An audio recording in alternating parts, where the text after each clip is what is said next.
ইতালির পাহাড় ঘেরা রাফটি গ্রামের এক হাড় হিম করা ভুতুড়ে গল্পের বর্ণনা দেওয়া হয়েছে এই ভিডিওতে।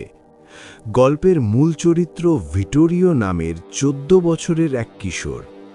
গল্পের শুরু হয় এক অন্ধকার রাতে, যখন ভিটোরিও দোকান থেকে খাবার নিয়ে বাড়ি ফিরছিল।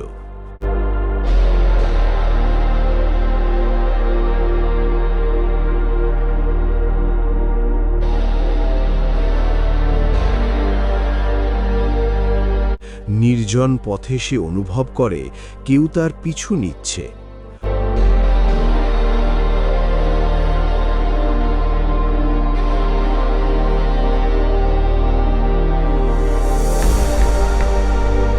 হঠাৎ বিজলি চমকালে সে দেখতে পায় এক ভয়ানক দানবকে।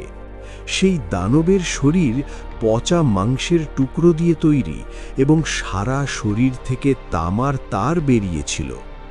দানবটি হাতে একটি মৃত পশুর দেহ নিয়ে পৈশাচিক হাসি হাসছিল। ভিটোরিও ভয়ে দৌড়ে বাড়ি পালায়। সে তার কাকা এরিমের সাথে থাকত।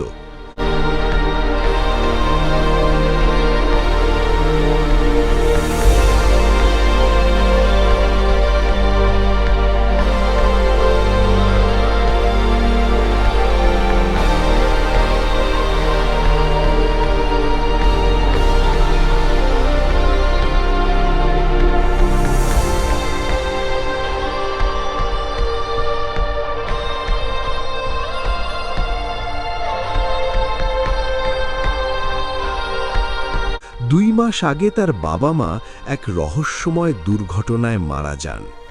ভিটোরিও জানত ওই দানবই তাদের মেরেছে, কারণ তাদের শরীরেও তামার তার ও বিদ্যুৎ স্পৃষ্ট হওয়ার চিহ্ন ছিল। কিন্তু গ্রামের কেউ তার কথা বিশ্বাস করত না। সবাই ভাবত ভিটোরিও পাগল হয়ে গেছে।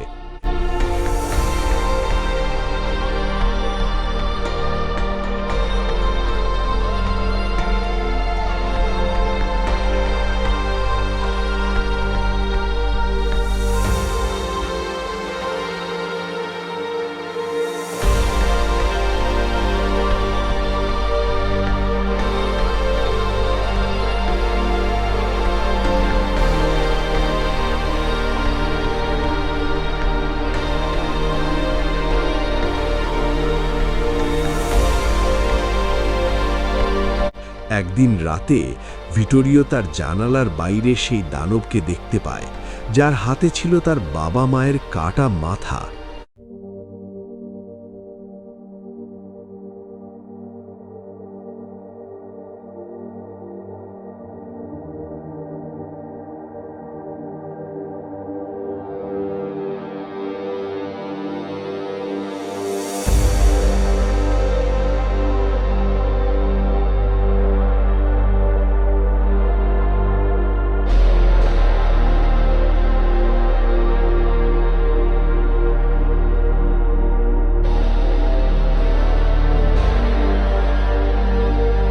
পরদিন সকালে সে তার ঘরের বাইরে স্তূপীকৃত মৃত পশুর দেহ দেখতে পায়, যেগুলোর শরীর তামার তার দিয়ে জোড়া লাগানো ছিল।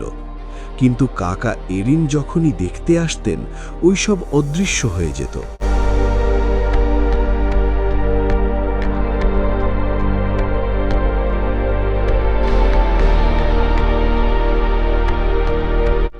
অবশেষে কাকা এরিন ভিটোরিওকে সত্যিটা বলেন। ভিটোরিওর বাবা মা ছিলেন বিজ্ঞানী। তারা মৃতদেহকে পুনরায় জীবিত করার এক নিষিদ্ধ গবেষণা করছিলেন।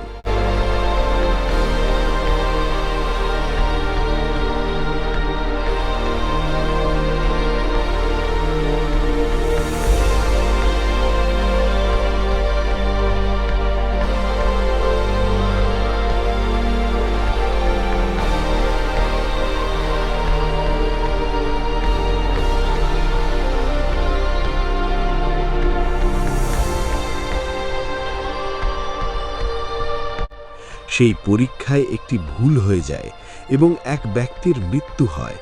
সেই মৃত ব্যক্তির আত্মাই এখন ওই ভয়ানক ফ্র্যাঙ্কেনস্টাইন দানবের শরীরে ফিরে এসেছে প্রতিশোধ নিতে।